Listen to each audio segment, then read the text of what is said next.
ماشاء اللہ لا حول ولا قوۃ الا باللہ العلی العظیم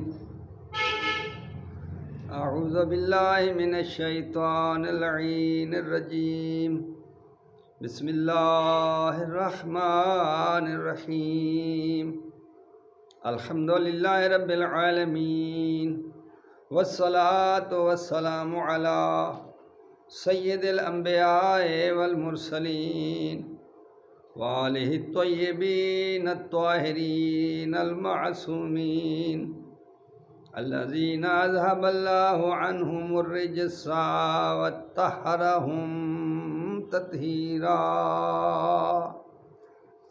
اما بعد فقط قال اللہ سبحانہ وتعالی فی کتاب المجید بسم اللہ الرحمن الرحیم وَإِذْ قَالَ رَبُّكَ لِلْمَلَائِكَةِ إِنِّي خَالِقٌ بَشَرًا مِّن طِينٍ وَإِذَا سَوَّيْتُهُ وَنَفَخْتُ فِيهِ مِن رُّوحِي فَقَعُوا لَهُ سَاجِدِينَ۔ خالق کائنات اپنے مقدس کلام میں ارشاد فرما رہا ہے کہ میں مٹی سے ایک انسان پیدا کرنے والا ہوں۔ فَإِذَا سَوَّيْتُهُ، جب میں انہیں مکمل کر لوں گا، وَنَفَخْتُ فِيهِ مِن رُّوحِي، اور اس میں اپنی روح کو پھونکوں گا، فَقَعُوا لَهُ سَاجِدِينَ، تو تم اسے سجدہ کرنے لگ جانا۔ خالق فرماتا ہے فَسَجَدَ الْمَلَائِكَةُ كُلُّهُمْ أَجْمَعِينَ، فَسَجَدَ الْمَلَائِكَةُ كُلُّهُمْ أَجْمَعُونَ إِلَّا إِبْلِيسَ، سارے فرشتوں نے سجدہ کیا سوائے ابلیس کے۔ استکبر وکان من الکافرین، اس نے تکبر کیا اور وہ کافروں میں سے ہو گیا۔ تو خالق نے اس مقام پر ارشاد فرمایا ہے کہ میں مٹی سے ایک انسان خلق کروں گا، اور جب میں اسے پیدا کر لوں تو پھر میں اس میں جب اپنی روح پھونکوں تو پھر تم اس کو سجدہ کرنا۔ اب یہ سوال پیدا ہوتا ہے کہ فرشتوں نے آدم علیہ السلام کو کب سجدہ کیا؟ اس مقام پہ تو خالق کائنات فرماتا ہے کہ جس وقت میں اس میں اپنی روح پھونکوں تو تم اسے سجدہ کرنا۔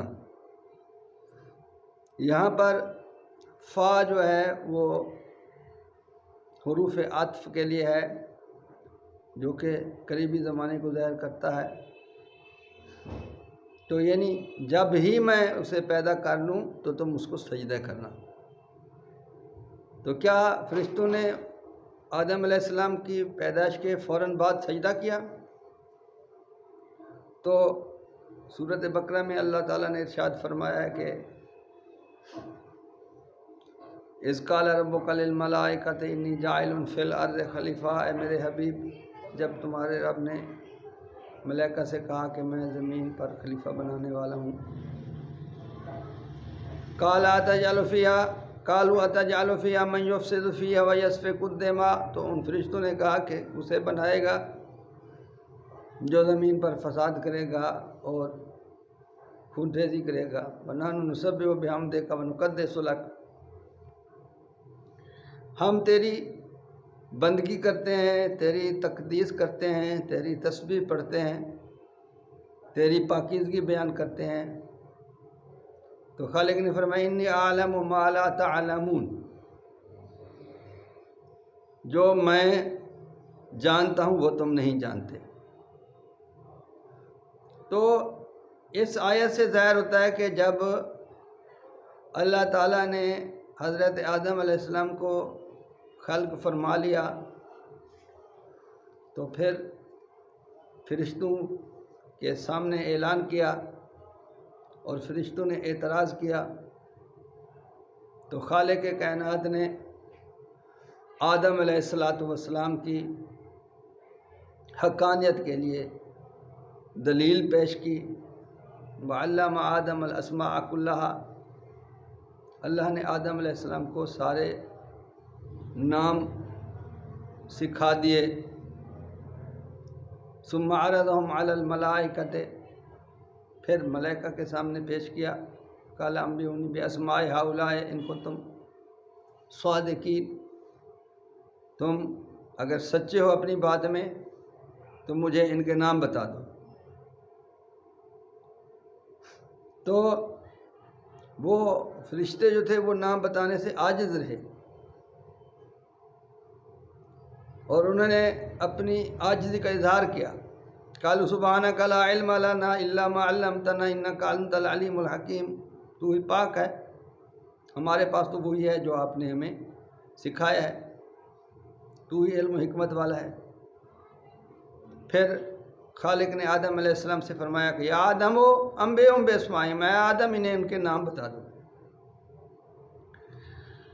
تو ان آیات سے ظاہر ہوتا ہے کہ آدم علیہ السلام کی تخلیق اور آدم علیہ السلام کو سجدے کے درمیان کچھ ٹائم گزرا ہے۔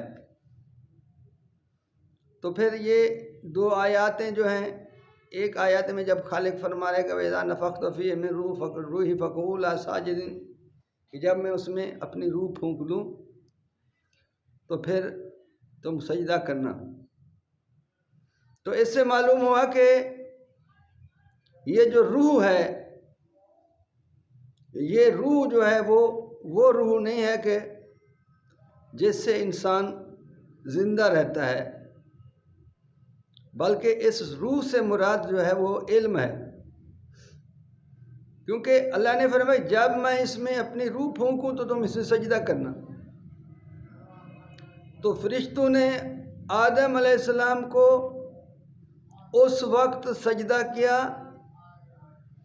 جب وہ ان کے علم کو، یعنی حضرت آدم علیہ السلام کے علم کو دیکھ چکے تھے، جان چکے تھے، سمجھ چکے تھے کہ آدم علیہ السلام جو ہیں وہ ہم سے زیادہ عالم ہیں۔ تو اس کے بعد پھر سجدہ کیا۔ تو پھر اللہ نے جو فرمایا وَإِذَا نَفَخْتُ فِيهِ مِن رُوحِي، جب میں اس میں اپنی روح کو پھونک دوں، یعنی اللہ فرما رہا ہے کہ جب میں اس میں علم کو ظاہر کروں، جب میں آدم علیہ السلام کو مکمل علم عطا کر دوں تو اس وقت پھر تم اس کو سجدہ کرنا۔ تو یہ جو احترام ہے، یہ جو سجدہ تعظیمی ہے، یہ جو آدم علیہ السلام کو عظمت دی جا رہی ہے، یہ کس وجہ سے عظمت دی جا رہی ہے؟ حضرت آدم علیہ السلام کی علم کی بنیاد پر، یعنی خالق کائنات نے اسے جو عظمت دی ہے اس وجہ سے دی ہے کہ آدم علیہ السلام جو تھے وہ بہت بڑے عالم تھے، بلکہ اس وقت جتنے فرشتے موجودین تھے ان سب سے زیادہ جاننے والے تھے، چاہے وہ جبریل تھے، چاہے وہ میکائیل تھے، چاہے وہ اسرافیل تھے، چاہے وہ عزرائیل تھے یا مقربین تھے، یا جتنے بھی فرشتے ملائکہ تھے، وہ سب سے زیادہ جاننے والے تھے، سب سے زیادہ علم والے تھے۔